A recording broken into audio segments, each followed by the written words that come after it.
Me llamó Sarita, de Italia.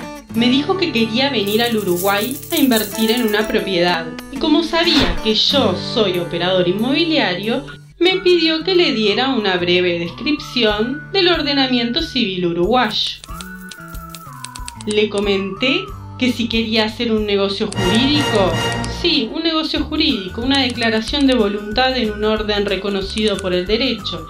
Primero, debía distinguir si este era dispositivo en sentido amplio, o sea, que modificaría una relación preexistente, o declarativo, en el que se constataría la situación preexistente. A ella le interesaría el primero, obviamente, pero este negocio dispositivo en sentido amplio, a su vez, se subdividiría en negocio dispositivo en sentido estricto y negocio obligacional. El primero con efecto real y el segundo con efecto obligacional. Ma cosa dice? ¿Non c'è la mesma cosa? No, Sarita, le respondí.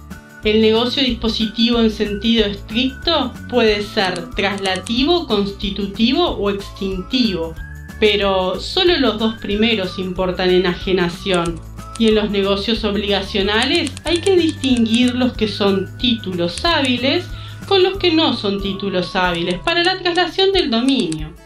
Me miró fijamente y un silencio entumeció el ambiente, y de repente me ha detto: Non capisco perché loro hanno fatto questo.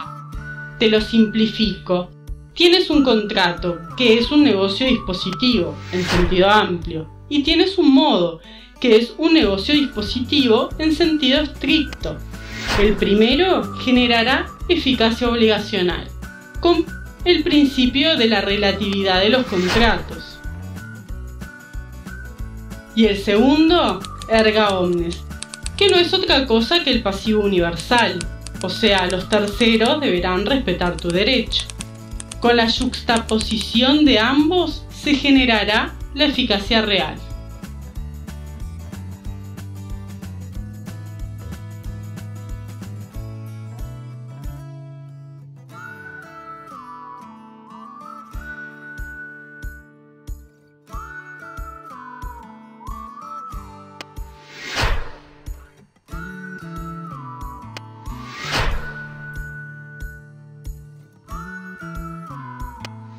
De repente los ojos de Sara se abrieron y sus pupilas se dilataron. Yo entendía por qué. Si bien todos los caminos llevan a Roma, Francia e Italia tomaron uno distinto.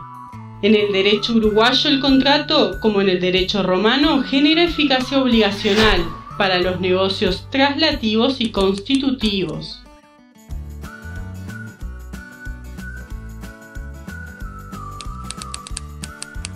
En el derecho francés, sin embargo, el contrato genera eficacia obligacional y eficacia real.